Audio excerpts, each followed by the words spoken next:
ॐ नमो अरिहन्ताणम्। ॐ नमो श्रीसिद्धाणम्। ॐ नमो आयर्याणम्। ॐ नमो उवजायाणम्। नमो लोये सव्य साहुणम्। ऐसो पंच नमोकारो सव्यापावं पणासनो मंगलाणं च सविसिं पडवं भवै मंगलम्। पडवं भवै मंगलम्। सभी को जय जिनेन्द्र। पुनः गुरु जी आपको भी बहुत बहुत नमन जी। धन्यवाद इंदु जी। हम लोग आचार्य श्री कुंदाचार्य जी द्वारा विरचित समयसार ग्रंथ का स्वाध्याय कर रहे हैं। समयसार ग्रंथ जो पंच परमागम में से एक ग्रंथ है और आवाज थोड़ी कम आ रही है जी भाई आप। इनकी वॉइस ठीक आ रही है। आप अपना थोड़ा सा वॉइस को चेक कर ले, शायद आपके पास कम हो। आप अपना वॉइस थोड़ा सा चेक कर ले। गुरु जी की तो हमें ठीक आ रही है। पंच परमागमों में से एक परम आगम स्वरूप यह ग्रंथ है। समय शब्द का अर्थ हमने देखा था। समय अर्थात आत्मा और समय अर्थात सभी पदार्थ। उनका सार यानी कि आत्मा का स्वरूप जो कैसा है उसको जानने के लिए यह एक उत्तम ग्रंथ का प्रणयन किया है, रचना की है। हम लोग पिछले स्वाध्याय में 4 गाथाओं में इस ग्रंथ के भूमिका के रूप में जो बातें कही है उसका स्वाध्याय कर चुके हैं। आज हम 5वीं गाथा का स्वाध्याय करेंगे, कुछ संक्षेप में, क्योंकि पिछले स्वाध्याय में हमने 5वीं गाथा का स्वाध्याय किया था, किंतु आज थोड़ा विस्तार से कुछ तथ्य को सामने रखते हुए समझने की कोशिश करेंगे। तम एयत्त विहत्तम दायेहम अपनो सविहवेन जय दायेज्जपमान चुक्किज्ज छलम न घेतव्यम।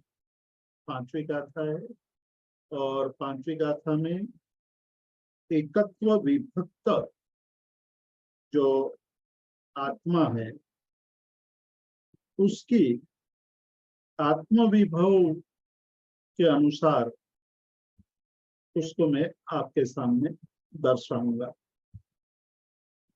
यदि मैं दिखा पाऊं तो उसको प्रमाणित करना, स्वीकार कर लेना, और यदि उसमें मैं कहीं चूक करूं तो उसको ग्रहण मत करना। यह इसका शाब्दिक अर्थ है। इसमें कुंदाचार्य जी ने हमारे सामने जो आत्मा का स्वविभव है उसको दिखाने के लिए क्या क्या आवश्यक है, किस तरह से हम वहां तक पहुंच सकते हैं, वो यहाँ दर्शा रहे हैं। अब आत्म तत्व जिसके जिसका स्वरूप हमने जाना नहीं है, और उसके स्वरूप को नहीं जानने के कारण ही इस संसार में अनादिकाल से भव भ्रमण कर रहे हैं। भवरोग हमें लगा हुआ है और उस भवरोग के कारण संसार में जन्म मरण की परंपरा चालू है। उसको हमें उस भवरोग को मिटाना है, और उसका यहाँ हमें एक 4 अलग अलग कारणों से, 4 अलग अलग बातों से जो दर्शाया गया है उसका यहाँ विवेचन कर रहे हैं। उसमें पहली बात कही है कि सकल उद्भास, यानी कि समस्त जो दर्शाने वाला है वो किसके द्वारा, तो स्यात पद मुद्रित, स्यात पद उससे युक्त, उसके सहित जो शब्द ब्रह्म की उपासना से, शब्द ब्रह्म यानी आगम ग्रंथ, आगम ग्रंथों में आत्मा के स्वरूप का, आत्मा के स्थिति का और आत्मा के इस वर्तमान कालीन स्थिति कैसी है, उन सब का वर्णन किया गया है। इसलिए कहा कि शब्द ब्रह्म की उपासना से। पर वो शब्द ब्रह्म कौन सा, कैसा शब्द ब्रह्म है, तो कहते स्यात् पद मुद्रित, स्यात् पद से मुद्रित यानी युक्त, स्यात् पद की उनकी जो मुद्रा है, यानी कि स्यात् पद से युक्त है वह शब्द ब्रह्म, उसकी उपासना से हमें अपने एकत्व विभक्त आत्मा की प्रतीति होती है। पहला कारण मतलब आगम ग्रंथों के स्वाध्याय के द्वारा हमें अपने स्वरूप का बोध होता है। दूसरा बताया कि इस संसार में भिन्न भिन्न प्रकार के लोग हैं, भिन्न भिन्न मति वाले हैं, अपनी बात को सिद्ध करने के लिए अलग अलग प्रकार के तर्कों का उपयोग करते हैं और तर्क के द्वारा लोगों में अपनी बातों को सिद्ध करने की कोशिश करते हैं। यानी कि इस संसार में ऐसे ऐसे चतुर लोग हैं, ऐसे बुद्धिमान लोग हैं जो तर्क के द्वारा किसी भी अपनी मानी हुई बातों को सिद्ध कर सकते हैं।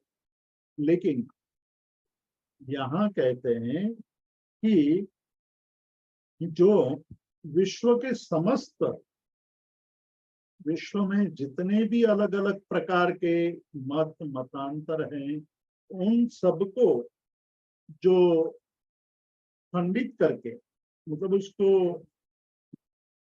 नष्ट करने में समर्थ है वैसा, लेकिन यहाँ जो विशेषण का प्रयोग किया है, यानी जो शब्द प्रयोग आत्मख्याति टीका में अमृतचंद्राचार्य जी कर रहे हैं, वो कहते हैं निष्तुष, निष्तुष युक्ति उसके अवलंबन से उत्पन्न।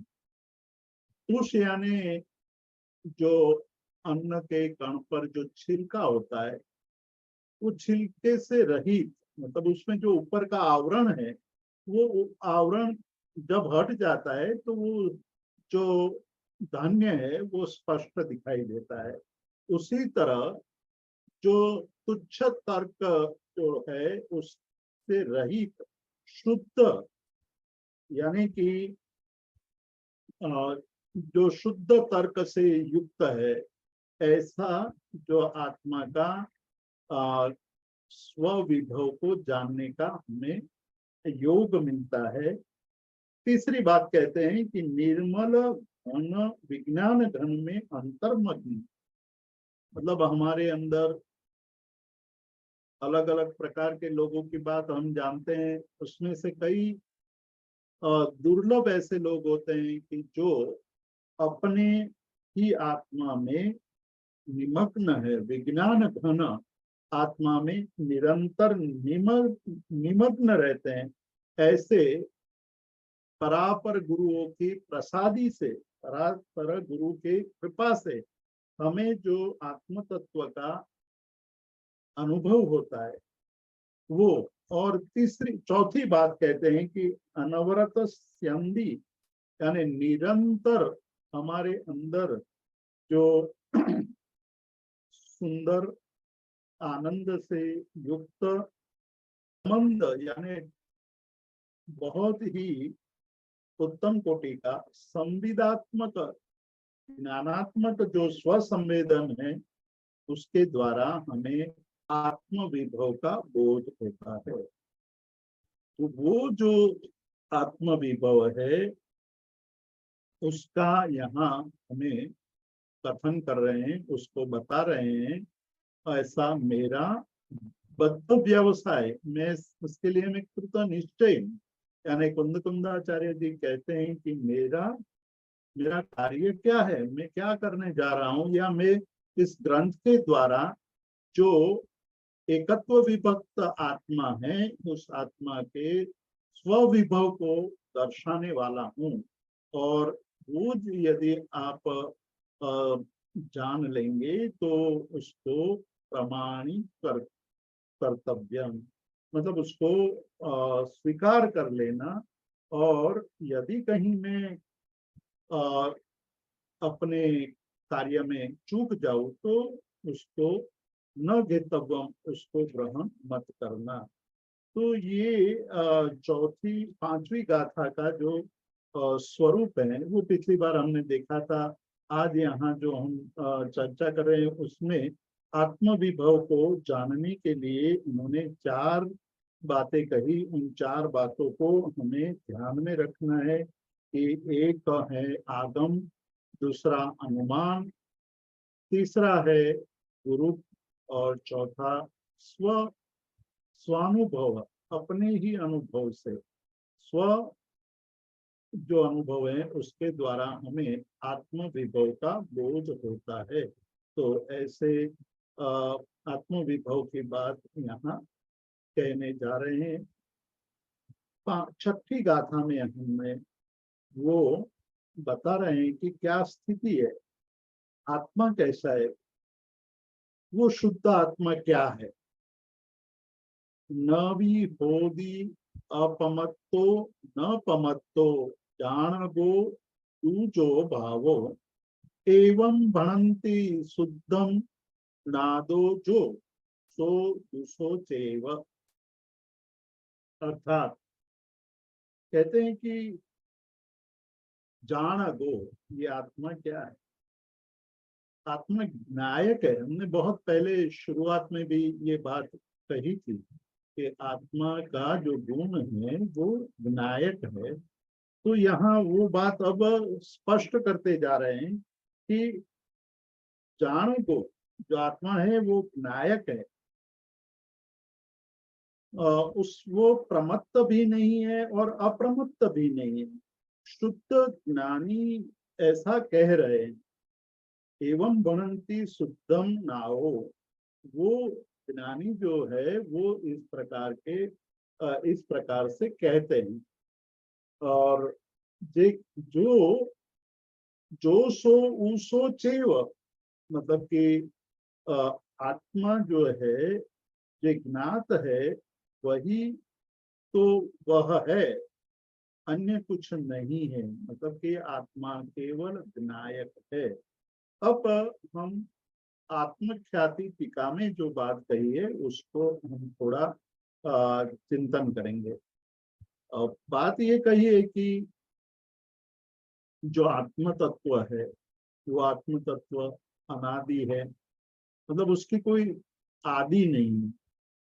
संसार में अलग अलग प्रकार की मान्यताएं हमें देखने को मिलती है कि आत्मा नित्य है या अनित्य है, आदि है या अनंत है। तो अनादि है, क्या है, वो सारी चर्चाएं दर्शन शास्त्र में भी मिलती है और अ, सिद्धांतों में भी यह बात चर्चा में आती है।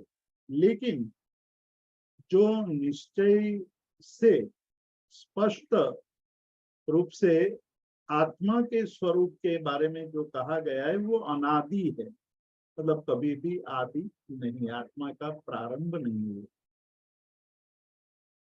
ये आत्मा के स्वरूप की अलग अलग जो शब्दों के द्वारा कथन कर रहे हैं उसको बहुत गंभीरता से लेने की आवश्यकता है। उसको जब गंभीरता से हम सोचेंगे तो धीरे धीरे आत्म स्वरूप की स्पष्टता होती जाएगी। दूसरा का है कि अनंत है, मतलब कि उसका अंत नहीं है, आदि भी नहीं है, अंत भी नहीं है।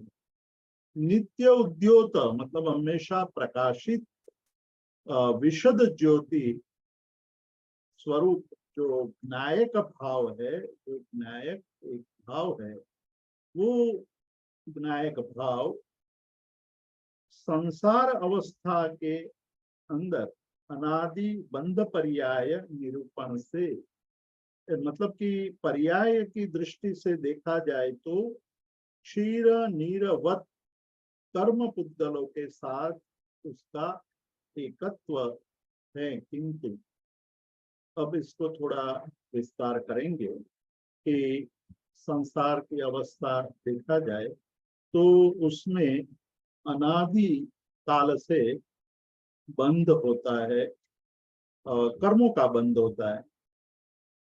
यहाँ थोड़ा और विस्तार करेंगे कि जो संसार की अवस्था है, मतलब जीव कर्म से बद्ध है, कर्म युक्त है, तो उसकी स्थिति क्या है और क्यों जन्म मरण की परंपरा में फंसा हुआ है। जो शुरुआत में हमने एक शब्द का प्रयोग किया था, जो शब्द का प्रयोग आचार्य हरिभद्र सूरी ने योग दृष्टि समुच्चय में किया है। उन्होंने कहा कि इस संसार अवस्था, सांसारिक अवस्था जो है वो जीव के लिए भवरोग समान है, मतलब रोग के समान है। भवरोग शब्द का प्रयोग किया है कि एक रोग होता है तो पीड़ा होती है, उसी प्रकार इस संसार में परिभ्रमण करते हुए जीव निरंतर दुख का अनुभव करता है। तो उसको आनंदगंज जी महाराज एक अलग ढंग से समझाते हैं, कहते हैं कि कनको पलवत पयड़ी पुरुष तणी, मतलब कि पुरुष की प्रकृति कैसी है, कनको पलवत, कनक उपल, कनक यानी सुवर्ण, सुवर्ण का जो अशुद्ध स्वरूप है, यानी कि जब खान में से निकालते हैं तो उस समय मिट्टी और सुवर्ण की मलिन अवस्था है, उसमें कोई फर्क नहीं दिखाई देता है, उसमें कोई अंतर नहीं दिखाई देता है। वह कर्म और आत्मा का जो संबंध है वह संबंध अनादि काल का है, मतलब कभी उसका आदि नहीं था। यदि आदि माना जाए तो प्रश्न उपस्थित होगा कि कर्म का संबंध हुआ, उसके पहले जीव का स्वरूप क्या था, जीव की स्थिति कैसी थी। यदि जीव यानी आत्मा शुद्ध था तो शुद्ध होने पर वो अशुद्ध कैसे हुआ, अशुद्ध क्यों हुआ, ये प्रश्न उत्पन्न होगा। और यदि उसके साथ संबंध हुआ ऐसा मान लिया जाए तो जो मुक्त हो गए हैं, जितने भी आत्माएं मुक्त हुए हैं, उसका भी कोई न कभी फिर से बंधन हो जाएगा। ये प्रश्न इसका कोई उत्तर नहीं है और कोई उसका जो प्रश्न है उसका तात्विक निराकरण नहीं निकलता है। मतलब कि अनादि काल से जीव के साथ कर्म का बंध हुआ है, उसको बताने के लिए, उसको दर्शाने के लिए ये उदाहरण दिया है। क्योंकि कई बार लोग कहते हैं कि ऐसी कोई बात हमें बताओ कि जिससे हमारे मन में उसकी स्पष्टता हो जाए। कोई भी हम बात रखते हैं तो हमेशा कहते हैं लोग कि कोई ऐसा उदाहरण दीजिए, कोई ऐसा दृष्टांत दीजिए कि जिसके जिसके द्वारा हम मान ले। तो यहाँ कनकोपल, कनक और उपल मिट्टी, उन दोनों का जो मिश्रण हुआ है वो मिश्रण अनादिकाल से हुआ है। लेकिन उसमें एक विशेषता भी है कि उस पर यदि प्रक्रिया की जाए, मतलब कि उसमें जो मिट्टी का अंश है उसको निकाल दिया जाए, तो उसमें जो सुवर्ण है वो सुवर्ण शुद्ध हो जाता है। और एक बार शुद्ध हो जाने के बाद सुवर्ण पर मिट्टी आदि का लगना कभी भी संभव नहीं होता है। शुद्ध सुवर्ण हमेशा शुद्ध ही रहता है, उस पर कोई काट वगैरह नहीं लगता है। उसी उसी तरह आत्मा पर लगे हुए कर्म जब साधना के द्वारा या ज्ञान के द्वारा या आगे जो चार कारण बताए गए उस चार कारणों के द्वारा यदि हमारा शुद्ध स्वरूप हो जाता है, उसके बाद वह कभी भी संसार में भटकता नहीं है। इसलिए कहा कि कनकोपलवत पयड़ी पुरुष तणी जोड़ी अनादि स्वभाव, ये दोनों के जो जोड़ी हुई है, दोनों का जो संयोग हुआ है वो अनादिकाल का है। अन्य संयोगी जिहा लगे आत्मा संसारी कहवाए, मतलब जब तक अन्य का संयोग हुआ है, अन्य मतलब कर्म आत्मा को अन्य पर है उसका संयोग हुआ है, और जब तक ये संयोग हुआ है तब तक वह संसारी कहा जाता है। और संसारी होने के कारण ही उसको भवरोग लगा हुआ है। एक जगह पर ये भी कहा कि जड़ चेतन संयोग हाण अनादि अनंत, मतलब ये जो है ये अनादि काल से ये संयोग हुआ है। करता कोई न तेहनो पाके जिन भगवंत, ये किसी के प्रयत्न से नहीं हुआ है, पर अनादिकाल से ये संयोग हुआ है। और जैसा कि हमने आगे एक प्रश्न रखा था कि यदि कर्म का आदि, कर्म बंध का आदि माना जाए तो आदि का अर्थ हुआ कि प्रारंभ हुआ, तो प्रारंभ से पहले कर्म का, आत्मा का कैसा स्वरूप रहा होगा। तो कर्म आत्मा का शुद्ध स्वरूप मान लिया जाए तो प्रश्न और भी उपस्थित होंगे कि शुद्ध का यदि अन्य के साथ संयोग होने से संसार में परिभ्रमण होता है, तो जितने भी शुद्ध आत्मा है उनका भी भविष्य में कर्म संयोग होगा और वो भी संसार में पुनः पुनः भटकेंगे। ये उचित नहीं है। तो दूसरा एक प्रश्न है कि किस कारण ये कर्म संयोग हुआ, पहले कर्म था या पहले आत्मा था, ये भी प्रश्न उत्पन्न होगा। तो यहाँ भी हमारे सामने इस प्रश्न का उत्तर यही है कि वो अनादि काल से इस प्रकार का संयोग चला आ रहा है। तो यह अनादि काल की जो कर्म की विचित्र स्थिति है उसमें दो प्रकार के कर्म है, एक द्रव्य कर्म है, एक भाव कर्म। द्रव्य कर्म जो पुद्गल परमाणु स्वरूप है, कर्म पुद्गल के जितने भी परमाणु है वो द्रव्य कर्म है, और जो आत्म परिणाम स्वरूप जो है वो भाव कर्म है। तो आत्म परिणाम रूप है हमारे राग द्वेष और मोह, और वो अशुद्ध आत्म परिणाम है, और अशुद्ध आत्म परिणाम के कारण वो भाव कर्म कहा गया है।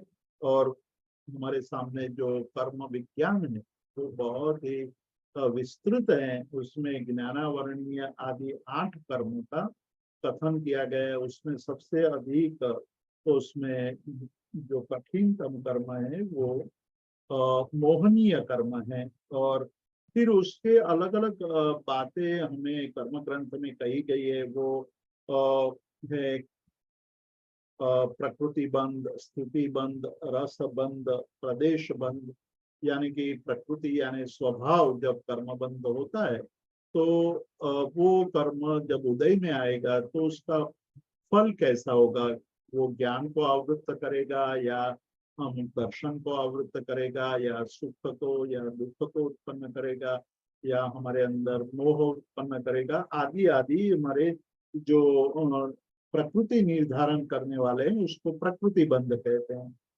जितने समय तक वो रहेगा वो स्थिति बंध है।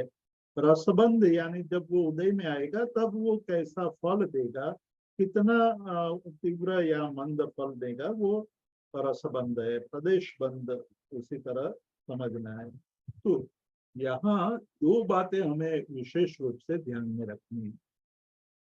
एक बात है कि जो स्थिति और रस, स्थिति यानी कर्म के जो हमारे बंधन हुआ है वो कर्म कितने समय तक रहेगा, हमारे आत्मा पर लगा हुआ रहेगा यानी जुड़ा हुआ रहेगा, वो स्थिति समय निर्धारित करता है। और दूसरा है रस, यानी कि जब उदय में आएगा वो कर्म तब हमें कितना फल मिलेगा, मतलब तीव्र फल होगा या मंद फल होगा, वो बताने वाला वो जो होता है वो रसबंध से होता है। ये जो स्थिति और रसबंध कषाय से होता है, मतलब हमारे क्रोध, मान, माया और लोभ से हमारे अंदर स्थिति बंध और रसबंध पड़ता है। और जो योग है, मन योग, वचन योग और काय योग, उनसे प्रकृति और प्रदेश बंध होता है। तो ये कर्म बंध के बातें हमने कर्म ग्रंथ और अन्य ग्रंथों में बहुत विस्तार से कही गई है। पंचाध्यायी है, गोमटसार है, षटखंडागम है, ये सारे ग्रंथों में कर्म के विषय में बहुत ही गंभीर और सूक्ष्म चिंतन किया गया है। उसका हमें अभ्यास करना चाहिए, उसको जानना चाहिए। उसको जानने से ये पता चलता है कि जो कर्म बंद होता है तब हमारी क्या अवस्था रही होगी, और कर्म का जब उदय आता है तब हमारे अंदर कौन से प्रकार के भाव उत्पन्न होते हैं। उसके आधार पर हम ये निर्धारित कर सकते हैं कि पूर्व भाव में हमने बहुत तीव्र भाव से कर्म किए होंगे या मंद भाव से कर्म किए होंगे। तो आनंद गंजी इस जगह पर एक और बात कहते हैं। पद्म प्रभ दिनेश्वर भगवान की स्तुति करते हुए, स्तवन करते हुए कहते हैं कि तुझ मुझ आतरू किम भांजे भगवन, हे भगवन, मेरा और आपका जो अंतर पड़ गया है वो अंतर कैसे दूर होगा। अब एक भक्त अब परमात्मा के सामने अपनी अंतर की जो इच्छा है, अंतर के भाव है, वो प्रकट कर रहे हैं। वो कह रहे हैं कि आप तो परम सुख धाम में पहुंच गए, आप निरंतर सुख में जीवन, आपका जो अवस्था है वो परम सुखमय है और शाश्वत है। अब कभी भी वो स्थिति नष्ट होने वाली नहीं है। तो वो स्थिति मेरी कब आएगी? मैं तो प्रतिक्षण अभी दुख का अनुभव कर रहा हूँ, और दुख हमारा इतना अधिक अनुभव हो रहा है कि कभी हम ये मानते हैं कि कुछ सुख का अनुभव हो रहा है, पर शास्त्रकार ये कहते हैं कि वो सुख सुख होता ही नहीं, वो दुखा भाव है। मतलब कभी थोड़ा बहुत दुख कम हो जाता है तो हम मानने लगते हैं कि हमें बहुत सुख का अनुभव हो रहा है। तो यहाँ वो सुख सुख नहीं है, उसकी स्पष्टता करने के लिए भक्त अपनी मनोदशा का, अपने भावों का वर्णन करते हुए कहते हैं कि हे पद्म प्रभु जी, मेरा और आपका अंतर कैसे दूर हो। मतलब अब जागृति हुई है, जागृति ये हुई कि वो अब ये जानने लगा है कि मेरे जीवन में जो दुख आया है, मैं जो दुख का अनुभव कर रहा हूं वो भवरोग है। भवरोग के कारण संसार के अंदर परिभ्रमण कराने वाला जो जो ये कर्म बंध है वही मेरे जीवन के लिए दुख रूप है, रोग स्वरूप है, तो मुझे मिटाना है। मतलब कि अब मुझे परमात्मा को देख कर ये भाव पैदा हुआ कि मैं भी शाश्वत अनंत सुख, ऐसी स्थिति को कैसे प्राप्त कर सकूं। उसका जो भक्त है वो स्पष्टता करते हुए कहते हैं कि कर्म विपाके हो कारण, ये उसका कारण तो है कर्म का विपाक, मतलब पूर्व भव में जो कर्म बांधे हैं उस कर्म के बंध के कारण आज मेरा और आपके बीच में अंतर पड़ गया है। कुछ समय ऐसा भी रहा होगा कि मैं और आप दोनों और कोई ऐसी स्थिति रही होगी जिसमें समान रूप से जीवन जिया होगा, लेकिन आपने आज प्रभुता प्राप्त कर ली है और मैं अभी वही के वही वेश में भव भ्रमण कर रहा हूँ। तो उसका कारण क्या?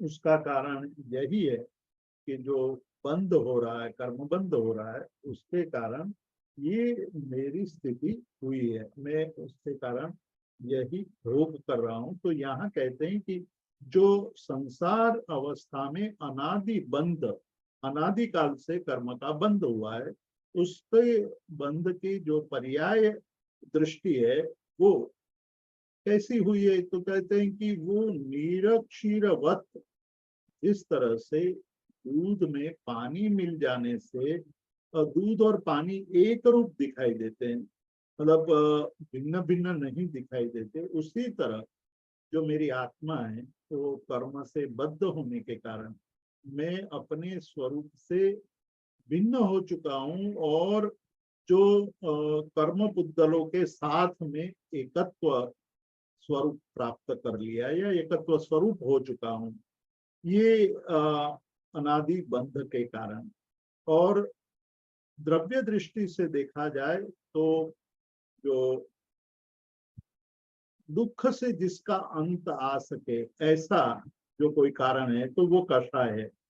तो कषाय के चक्र, कषाय चक्र के उदय से, ये कषाय की बात करते हुए यहाँ अमृत चंद्राचार्य उसके लिए जो शब्द प्रयोग करते हैं वो शब्द प्रयोग कहते हैं कि द्रव्य स्वभाव निरूपण, या द्रव्य स्वभाव यानी द्रव्य दृष्टि से देखा जाए तो दुरंत कषाय चक्रोदय वैचित्र वशेन, द्रव्य दृष्टि से जो दुरंत कषाय जिसका अंत करना बहुत ही मुश्किल है, मतलब हम मानते हैं, हम जानते हैं कि कषाय खराब है, कषाय नहीं करने चाहिए, यानी कि क्रोध नहीं करना चाहिए, क्रोध खराब है, क्रोध से कर्म बंद होता है, क्रोध के कारण संसार में परिभ्रमण होता है। लेकिन जब मोहनीय कर्म का उदय हो जाता है तब कषाय हमारे पर हावी हो जाता है। यानी यहाँ शब्द प्रयोग किया है कषाय चक्र उदयन, कषाय के चक्र के उदय से, कषाय रूपी जो चक्र है उसके उदय के कारण।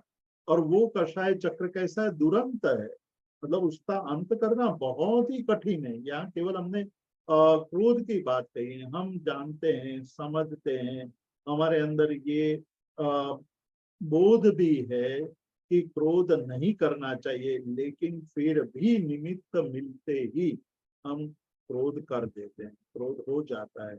इसी कारण इसको दुरंत कहा है। दुख से मतलब बहुत कठिन है, जिसका अंत लाना बहुत ही कठिन है, ऐसे कषाय मेरे पर वश मेरे पर हावी है।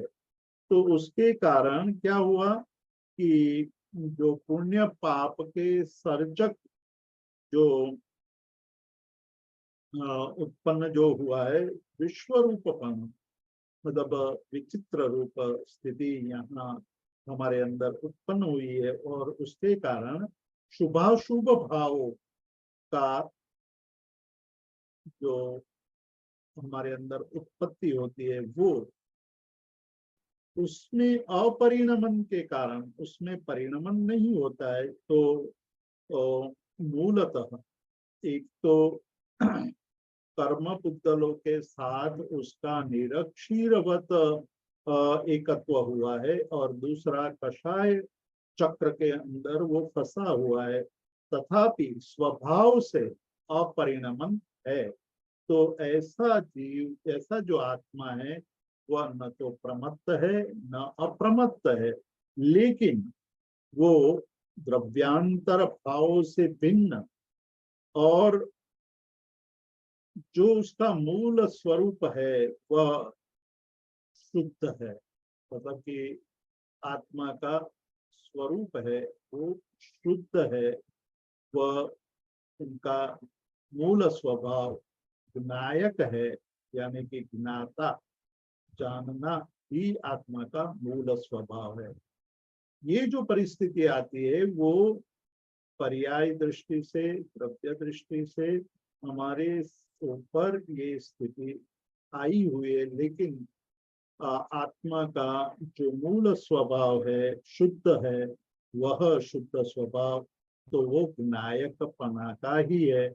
और ज्ञायकपना की दृष्टि से यहाँ बताया कि ये स्थिति कैसी है, उसके भी दृष्टांत दे करके दर्शाते हैं कि उसमें जो दाह्य दहन करने योग्य जो राशि उसमें स्थित अग्नि की तरह उसका अशुद्धपना नहीं है। मतलब कि काष्ठ आदि, लकड़ी आदि है, वो लकड़ी से अग्नि उत्पन्न होता है, तो वो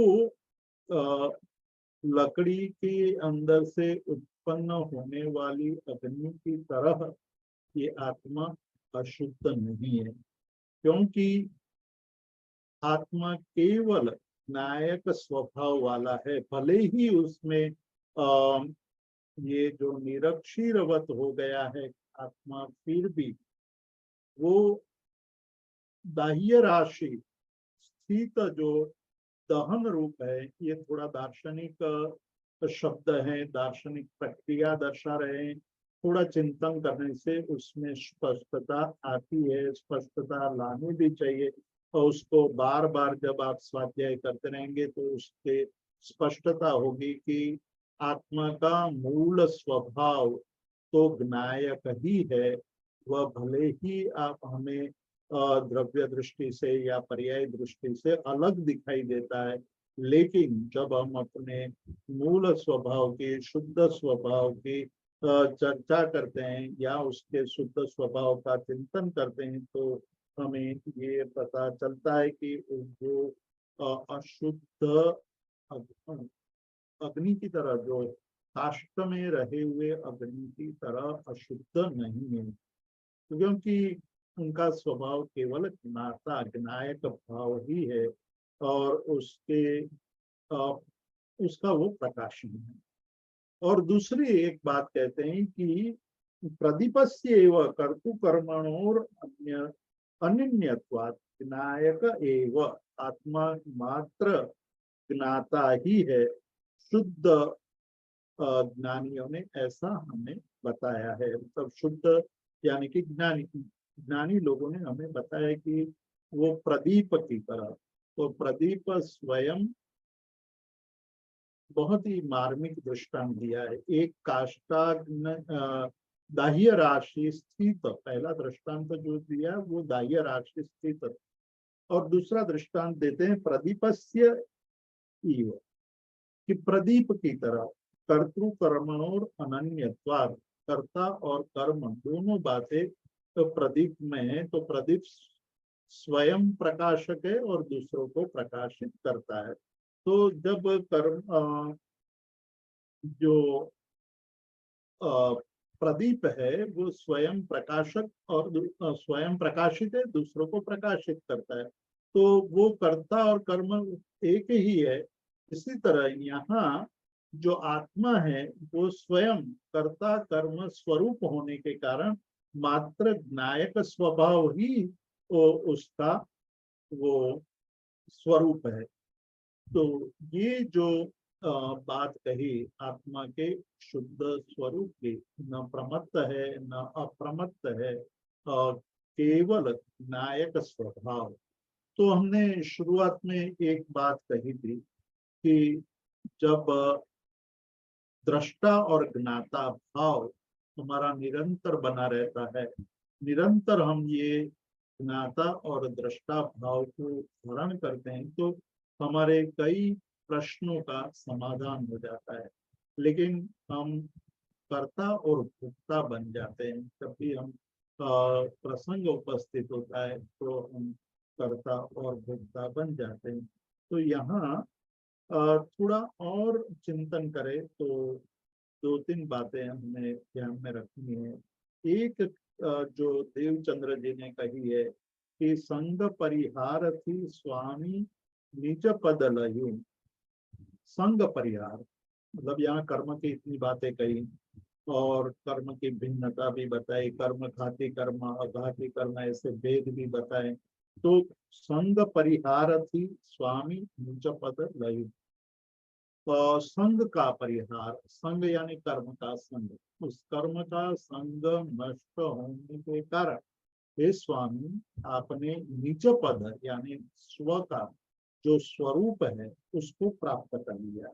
वो कैसा है? शुद्ध है, आत्मिक और आनंद, शुद्ध आत्मिक आनंद पद ग्रह्य। मतलब आपने शुद्ध आत्मिक पद का अनुभव किया, शुद्ध आत्मिक पद को प्राप्त किया। जहावी परभाव थी दधि वश्य।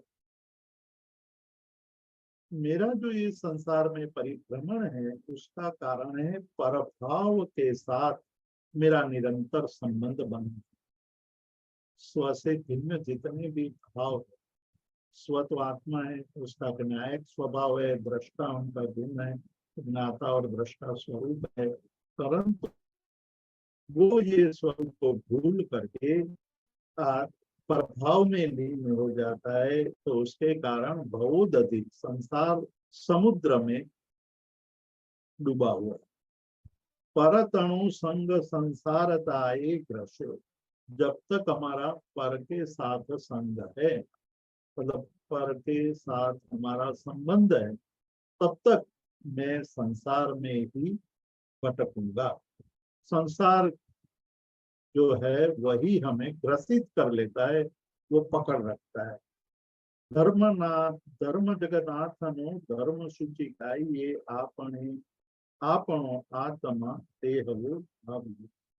तो कहते हैं कि ये तो धर्मनाथ भगवान का स्तवन है, इसलिए धर्मनाथ भगवान के सामने भक्त ये बात कह रहे हैं कि हे भगवान आपका धर्म क्या है? तो कहते हैं कि शुचि पवित्र जो निर्मल स्वरूप है उस निर्मल स्वरूप को प्राप्त करना, और ऐसे निर्मल स्वरूप को प्राप्त करने से ही हम अपने आनंद को प्राप्त कर सकते हैं।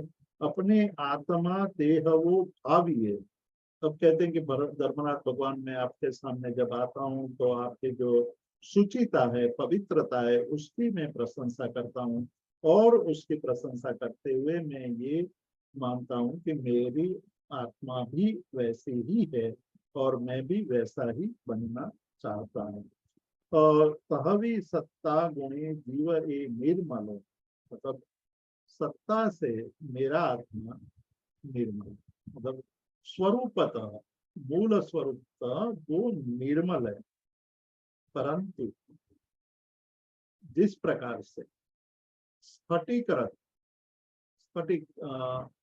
जो ट्रांसपेरेंट होता है, निर्मल होता है, क्रिस्टल क्लियर होता है, वो स्फटिक रत्न के पीछे यदि कोई हम रंग का फूल रखते, लाल रंग का फूल रखेंगे तो स्फटिक लाल दिखाई देता है, काले रंग का फूल रखेंगे तो स्फटिक काला दिखाई देता है। उसी प्रकार ये कर्म के संश्लेष के कारण हमारी आत्मा अपने मूल स्वभाव से विपरीत दिखाई दे रही है या अन्य स्वरूप दिखाई दे रही है। जब वो उसमें से निकल जाएगा, मतलब रंग निकल जाएगा, तो स्फटिक की तरह निर्मल ही दिखाई देगा। तो यहाँ कहते हैं कि सत्ता गुण से तो ये जीव निर्मल है, किंतु कर्म के संयोग के कारण वह भिन्न भिन्न रंग वाला स्फटिक की तरह दिखाई देता है।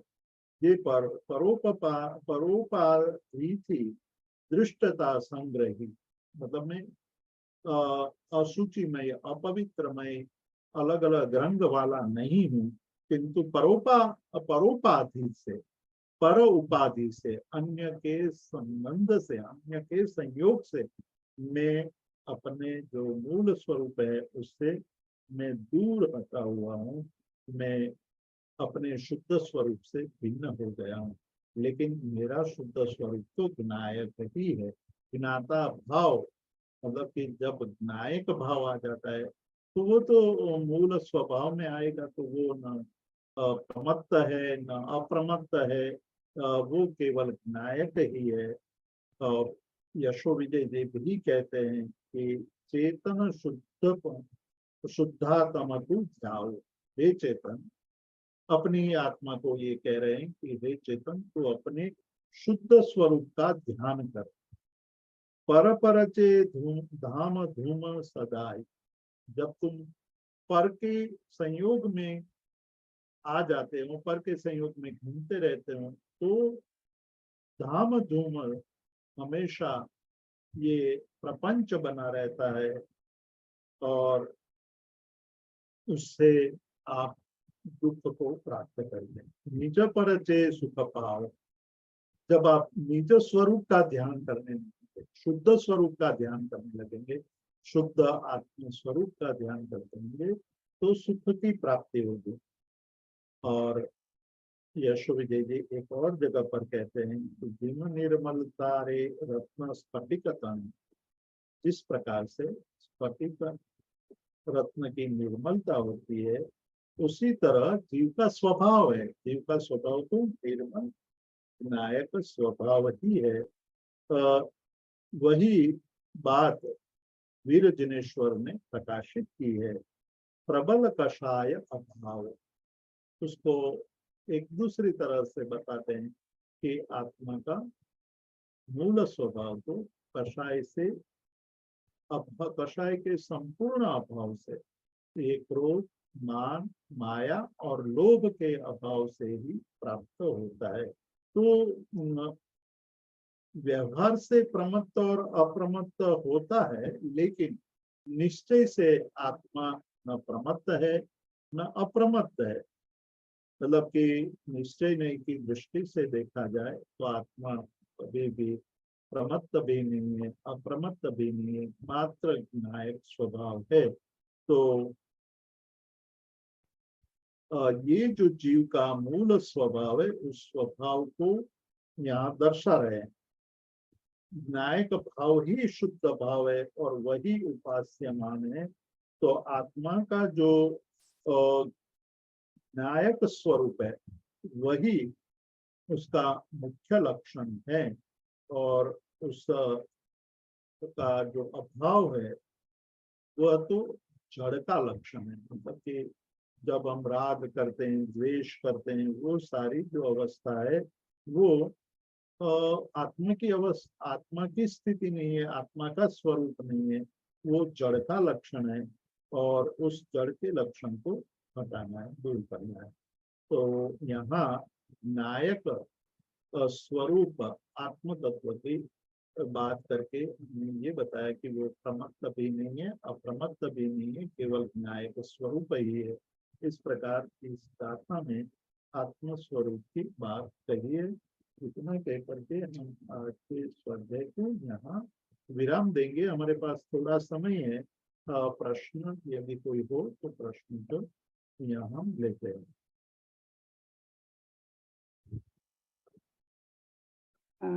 किसी के पास कोई प्रश्न है, कोई पूछना चाहते हैं तो जरूर। हाँ, सुरभि मोदी जी, आपने हाथ उठाया था, पूछें आप क्या पूछना चाहती हैं। जी सुरभि जी, अपने आप को अनम्यूट करें और पूछें।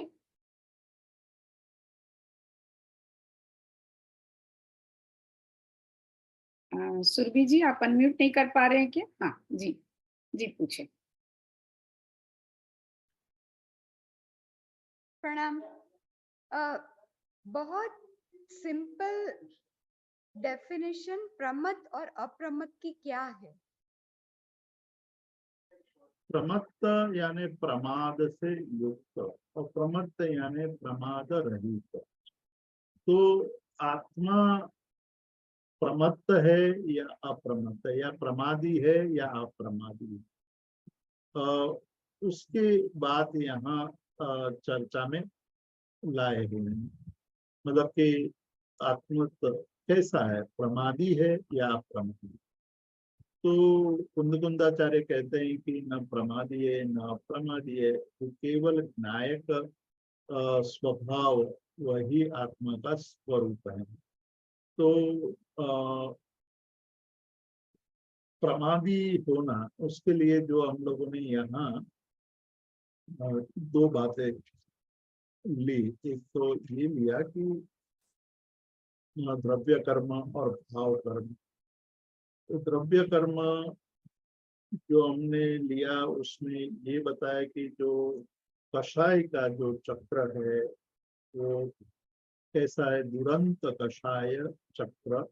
उसकी विचित्रता के कारण हमारे अंदर ये मानने लगते हैं कि वो कर्म प्रमत्त है, या भाव जो है उसके कारण हम ये समझते हैं कि अप्रमत्त है, किंतु वो सही नहीं है। केवल विनायक, विनाता और दृष्टा वही आत्मा का मूल स्वभाव है, ये बताने की बात कर रहे हैं। और किसी जी और कुछ पूछना है सुरभि जी? तो आज हमने बहुत सुंदर चर्चा की है।